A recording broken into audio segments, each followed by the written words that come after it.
Since 1966, BMW have had a lightweight sporting saloon in the range. It was first called the 2002, but in 1976 it was replaced by the first of the 3 Series cars, and very successful they turned out to be.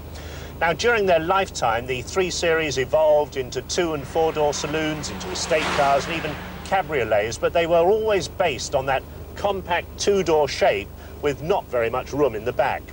Well, now here we are in the new 3 Series car, and it's a very different concept. Designed from the outset as a 4-door saloon, it looks like a scaled-down 5 Series.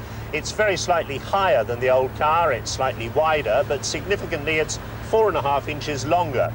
Now, not many of those inches have gone into the rear compartment, though. There's only 1.5 inches more legroom than there was in the old car.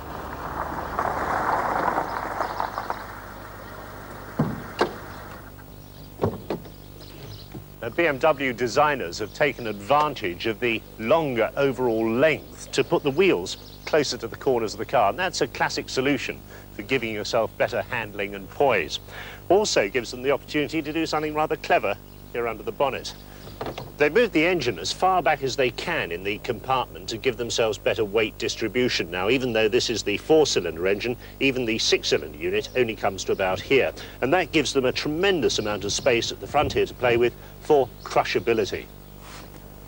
Now, crushability is not at all the same thing as strength. In an accident, a designer is trying to achieve progressive energy absorption to slow the car down safely. So at low speeds, like this minor parking bump, no damage is done. At slightly higher speeds, the 2 side chassis members are permanently crushed, but all the structural deformation takes place in the end sections, which are relatively cheap and easy to replace. BMW have developed this concept in the 3 Series to give this small car the same energy absorption ability as its larger sister, the 5 Series. As you'd expect for a new BMW, a very slippery shape, flush-fitting glass gives them a CD of 0.29. The high tail helps that aerodynamic effect and also gives them quite a big boot of 15.2 cubic feet. But like all modern cars with this sort of shape, the rear screen comes a long way over the luggage compartment. Now, that's all right when you're slotting lightweight suitcases in and out, but if you've got a big box that must stay upright, you're in major problems trying to get it through this letterbox slot.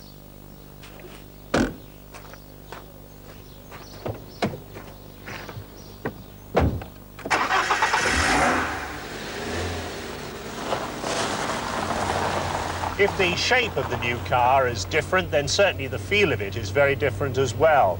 You always had the impression with the old car that the nose was up in the air, the rear suspension was squatting down and you were driving along. This is much more the feeling of a civilized little limousine. And that's reflected in the sheer quality of the trim material and the lovely BMW dashboard. This is the 318, and while the engine doesn't have the silky smoothness of the 6 cylinders in the 2-litre and 2.5, it's very refined. Drives through a beautiful 5-speed gearbox. There's very little road noise back from the chassis. The handling is very secure. In a straight line, it's very stable, and the ride on this longer wheelbase is truly excellent.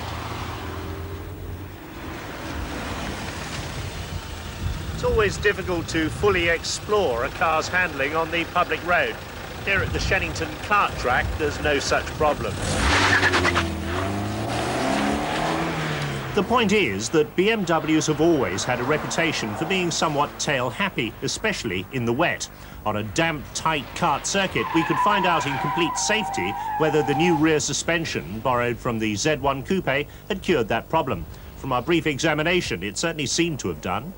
Coming into this first bend at normal road speed, steer the BMW round, holds its line, no drama. But coming in here a bit quicker, starting to sling it in, and I change my mind and back off.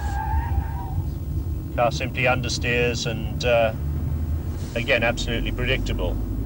So let's try a real panic one, coming up to this tight bend, pretty fast, 45 miles an hour, reef it in. Just, you can hear the squeal of the understeer, and nothing happens at all.